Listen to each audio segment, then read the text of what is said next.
کو 3 طریقے بتاتا ہوں جو حدیث سے ثابت ہیں روزے رکھنے کے. کسی نے نفلی روزے رکھے ضرور, بالکل آج معاشرے میں نفلی روزوں کا رواج ہی ختم ہو گیا ہے. عرب الحمدللہ رکھتے ہیں پابندی سے, عربوں میں رواج ہے, عام لوگ بھی رکھتے ہیں, علماء بھی رکھتے ہیں. ہمارے یہاں نفلی روزوں کا رواج ہی ختم ہو گیا ہے, یہ غلط ہے.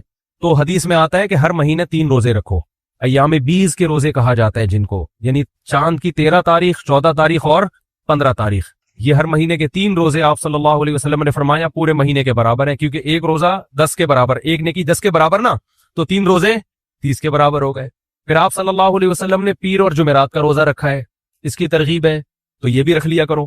پیر کا رکھ لیا اور جمعرات کا رکھ لیا. ایام 20 میں اگر پیر جمعرات آ گیا تو وہ ڈبل ہو جائے گا, گریبی ہو جائے گی. وہ جیسے پیر کے دن 13 ذی الحجہ آ گئی تو 13 کا بھی ہو گیا اور گریبی میں پیر کا بھی ہو گیا. ایک طریقہ تو یہ ہے کہ پیر جمعرات کا رکھ لیں اور ایام, یعنی ایک طریقہ ایام 20 کا, دوسرا ہے صرف پیر جمعرات کا, اور دونوں کو مرج کر لیں تو بہت اچھی بات ہے. پیر جمعرات کا بھی رکھیں اور ایام 20 کا بھی. اور آپ کو پتا ہے ہفتے کے 2 روزے, جو کینسر کے اسپیشلسٹ ہیں نا ڈاکٹر, وہ بتاتے ہیں کہ 2 دن کی فاسٹنگ کینسر کے لیے بڑی مفید ہے, کینسر نہیں ہونے دیتی. اب تو گوروں نے بھی یہ ثابت کر دیا ہے کہ 2 دن روزہ رکھنا یہ کینسر نہیں ہونے دیتا. یعنی اگر آپ چاہتے ہیں کہ کینسر کے چانسز آپ میں کم ہو جائیں تو اس کے لیے 2 دن روزہ بہت اچھا ہے, سمجھتے ہو. تو وہ اضافی جتنی جو پکوڑے سموسے ادھر ادھر کھانچے رہ گئے ہوتے ہیں نا, ہم جو پھوڑتے رہتے ہیں سارا دن, تو ہفتے میں 2 دن روزہ کیا کرتا ہے, وہ بھوکا رہ کے نا انسان وہ ساری جو اضافی چیزیں ہیں وہ ٹھکانے لگ جاتی ہیں, سمجھتے ہو. تو یہ فائدہ مند ہے, کینسر کے لیے بہت فائدہ مند ہے, اور بھی شوگر کے لیے بھی, صحت کے لیے بہت اچھا ہے یہ, لیکن آپ نے اللہ کے لیے رکھنا ہے, صحت کے لیے نہیں رکھنا. تیسرا روزے کا طریقہ جو حدیث سے ثابت ہے وہ یہ ہے کہ کوئی دن کوئی مہینہ متعین کیے بغیر, حدیث میں آتا ہے آپ صلی اللہ علیہ وسلم بعض دفعہ روزہ رکھتے تو ایسے رکھنے شروع کرتے کہ ہمیں لگتا آپ کبھی چھوڑیں گے ہی نہیں, پھر چھوڑتے تو ایسا چھوڑتے کہ ہمیں لگتا کہ دوبارہ کبھی رکھیں گے ہی نہیں. تو یہ بھی ایک طریقہ ہے, آپ رکھنا شروع کر دیں, وہ رکھے جا رہے, جب آپ نے دیکھا کہ یار اب کمزوری شروع ہو گئی ہے صحت میں, چھوڑنا شروع کر دیں, پھر کھاتے رہیں, پھر موڈ ہوا پھر پیدر پہ روزے, پھر موڈ ہوا پھر چھوڑیں, تو ایسا چھوڑیں کہ گھر والے سمجھیں ابھی ان کا معمول ختم ہو گیا, ابھی ہمیشہ کھائیں گے پیئیں گے, اور رکھیں تو ایسا رکھیں کہ گھر والے سمجھیں ابھی ہمیشہ روزے سے رہا کریں گے. تو یہ بھی, اس سے انسان کی صحت بھی ٹھیک رہتی ہے اور روزوں کا ثواب بھی حاصل ہوتا رہتا. ایک خاتون نے لکھا ہے کہ میں چھپ کے نکاح کرنا چاہتی ہوں ایک شخص سے, اور جس سے نکاح کر رہی ہوں اس سے عمر میں بھی بڑی ہوں, گھر والے تیار نہیں ہیں اس نکاح پہ, اس لیے ہم چھپ کر نکاح کرنا چاہتے ہیں, آپ ہمارا نکاح پڑھا دیں. نام وام بھی لکھا ہوا ہے میاں کا, ہوتے رہ جانے والے میاں کا نام بھی. بھائی میں یہ والے نکاح نہیں پڑھاتا, اس کی وجہ یہ ہے کہ یہ اس طرح کے لوڈے لپاڑے جو ہوتے ہیں نا, یہ لڑکیوں کو بے وقوف بناتے ہیں. بہت سارے کیسز آ چکے ہیں. خواتین کہتی ہیں نہیں ہم تو بے وقوف نہیں بنتے, ہمیں پتہ ہے. بھائی آپ کو نہیں پتا, ہمیں پتہ ہے. جب شادی ہو جائے گی تو کوئی خاندان تو انوالو ہوگا نہیں, ماں باپ تعلق توڑ دیں گے, اور یہ صاحب جب دل بھر جائے گا اس کا تو یہ بھی چھوڑ دے گا, چھوڑے گا نہیں تو جان چھڑائے گا, یعنی وقت نہیں دے گا, ٹائم نہیں دے گا. ایک کیس ہوتا تو بتاتا میں, درجنوں کیس آ چکے. جی اچھا, وہ لڑکا بھی یہی بیٹھا ہوا ہے جس سے نکاح کرنا چاہتی. اچھا بچہ ہوگا بالکل چھوٹا سا منا. خیر, تو اس لیے میں ایسے نکاح میں کبھی بھی نہیں اپریشیٹ کرتا. ہاں اگر والدین زیادتی کر رہے ہیں, اب تو مجھے والدین سے مل کے پتا چلے گا نا کہ وہ واقعی ظلم کر رہے ہیں, زیادتی کر رہے ہیں, تو پھر کورٹ کا سہارا لیا جائے, عدالت جایا جائے, کورٹ میرج کی جائے. پھر لڑکے میں کتنا دم ہے وہ یہیں سے پتا چل جائے گا. ماں باپ بھی چھوڑ دیتے ہیں, اور پھر وہ لڑکیاں بعد میں جب مسائل ہوتے ہیں تو وہ شوہر بھی نہیں لفٹ کراتا. آج کل شوہر ارینج میرج میں بیوی کے ساتھ مسائل کر رہا ہوتا ہے, تو جب اس کو پتا ہوتا ہے کہ پیچھے نہ باپ ہے نہ بھائی ہے, تو وہ کہا اللہ کا خوف کہاں ہے, وہ تو بالکل ہی لٹکا دے گا. ایک لڑکی کا فون آیا تھا لاہور سے, اس وقت فون سنا کرتا تھا میں, اس نے کہا کہ ایک میرا لڑکا ہے ہمیں برائی سے بچا لے, میرا اس سے نکاح پڑھا دیں. میں نے کہا کون ہے, انہوں نے بتایا فلاں ہے. میں نے کہا میری بات کراؤ. میں نے کہا تو چھپ کے نکاح کیوں کر رہا ہے؟ کہتا ہے بھائی میں چھپ کے اس لیے کر رہا ہوں کہ میرے ابو راضی نہیں ہے. میں نے کہا چل بھائی لڑکی گھر میں, تو جب پکڑا جائے گا, جب پتا چلے گا کہ تو نے نکاح کیا ہوا اس سے, تو جو ری ایکشن ہوگا تیرے اندر برداشت کی طاقت ہے؟ اس نے کہا ہے. تو میں نے کہا ابھی بتا لے, پھر بعد میں بھی تو پکڑا جائے گا نا.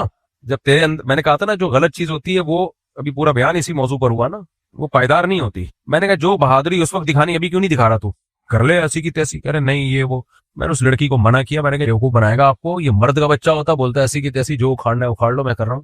یہ تو ابھی سے پھسپھسا رہا ہے. تو میں نے کہا آپ کے بھی ماں باپ راضی نہیں ہے اور آپ کے لیے بھی مسائل ہوں گے, تو اور ماں باپ چیک کرتے ہیں لڑکے کو, ان کو پتا چل جاتا ہے. باپ خاص طور پہ, باپ کو اللہ نے بڑی طاقت دی ہے, وہ 2 منٹ میں پتا لگا لیتا ہے کہ جیسے میں نے بیوقوف بنایا تھا ایسے یہ تو نہیں بیوقوف بنا رہا. اس کو پتا ہوتا ہے کہ کس طریقے سے بیوقوف, کیونکہ تو بنا چکا ہے نا ایک دفعہ.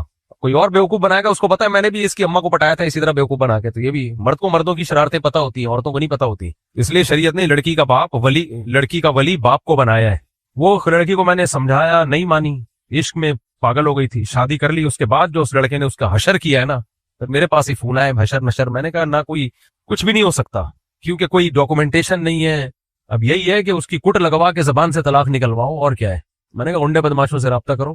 کورٹ میں بھی نہیں جا سکتے نا, کورٹ تو کہے گی کہ ڈاکومنٹ تو لاؤ. جو خلا کے پیپر کے لیے بھی نکاح کا پیپر چاہیے ہوتا ہے, تو نکاح کا پیپر نہیں ہے تو کورٹ بھی کچھ نہیں کرے گی. لوگ پھر میرے بیانات پہ کمنٹس کرتے, کبھی کہتے ہو خلا عدالت میں ہوتا نہیں ہے, کبھی عدالت کے خلا کے ریفرنس دے رہے ہوتے ہو. یار تم بھی انسان کے بچے بن جاؤ. عدالت سے خلا صحیح نہیں ہوتا ہے, لیکن کچھ خاص صورتیں ہیں جن میں شوہر کا واقعی بیسک حقوق ادا نہیں کر رہا, پھر ہم مانتے ہیں اس خلا کو, بشرطے کہ عورت ثابت کر دے گواہوں سے کہ یہ ظلم کر رہا ہے. تو اس لیے پھر وہی کمنٹس میں وہی چیز, کبھی کہتے ہیں خلا نہیں ہوتا, کبھی کہتے ہیں ہوتا ہے.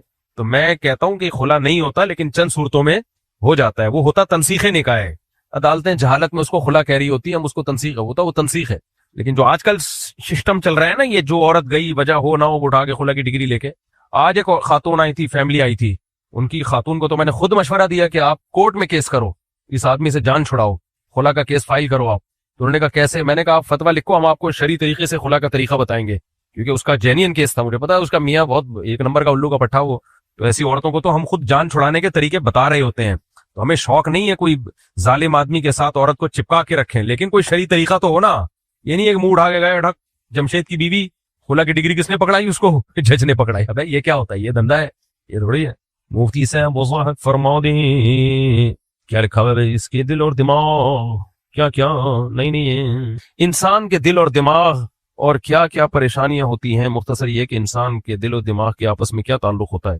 دل کے کام بھی اور دماغ کے کام بھی وضاحت فرما دیں. کل کوئی کلپ کی نظر سے گزرا, ایک پروفیسر طلبہ سے کہہ رہا ہے کہ اگر میرے دل کا مسئلہ نہ ہوتا نا, ہارٹ کا, تو میں اس وقت دنیا کا سب سے کامیاب ترین لیکچرار ہوتا. یہ کچھ اس طرح کی بات کی. بڑا سب سے بڑا فرض کر لو یوں کہا کہ سب سے بڑا سائنٹسٹ ہوتا.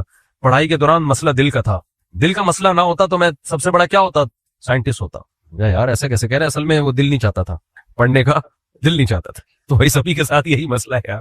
دیکھو اسلام نے جس دل کی بات کی ہے وہ دل سے مادی دل مراد نہیں ہے, وہ مادی دل مراد نہیں ہے, وہ روحانی دل ہے جس کا محل یہ جسمانی دل ہے. اور اس کا تعلق کس سے ہے؟ دماغ سے.